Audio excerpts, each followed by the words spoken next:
সৌরজগতের শেষ প্রান্তে, যেখানে সূর্যের আলো পর্যন্ত পৌঁছাতে সময় লাগে প্রায় 4 ঘন্টারও বেশি, সেখানে ঘুমিয়ে আছে এক বিশাল ভয়ানক ও রহস্যময় দানব গ্রহ, যার নাম নেপচুন। আজকে আমরা নেপচুন সম্পর্কে বিস্তারিত জানব। চ্যানেলটি সাবস্ক্রাইব করে আমাদের সাথে থাকুন এবং বেল আইকনটিতে ক্লিক করে রাখুন।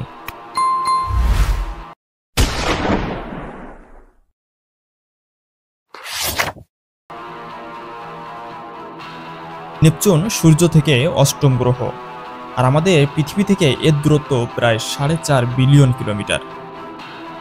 এটি একটি আইস জায়ান্ট, যার পৃষ্ঠ নেই, শুধুই গ্যাস, বরফ আর ভয়ানক ঝড়। এখানকার বায়ুমণ্ডলে চলে ভয়ানক ঝড়, ঘন্টায় প্রায় 2100 কিলোমিটার বেগে। এটা পৃথিবীর যে কোনো হারিকেন ঝড়ের চেয়েও কয়েক গুণ বেশি শক্তিশালী। নেপচুনে আছে এক গ্রেট ডার্ক স্পট, পৃথিবীর আকৃতির এক ভয়ানক ঘূর্ণিঝড়, যা হঠাৎ করে তৈরি হয় আবার হঠাৎ করে হারিয়ে যায়। তাপমাত্রা এখানে -18 ডিগ্রি সেলসিয়াস তাপমাত্রা পর্যন্ত হয়ে থাকে। এখানে মিথেন গ্যাস সূর্যের আলো শোষণ করে আর প্রতিফলিত করে নীল আলো। এজন্যই নেপচুনের রং এতটা গাঢ় নীল। নেপচুনে রয়েছে 14টি চাঁদ, যার মধ্যে টাইটান সব থেকে বড়।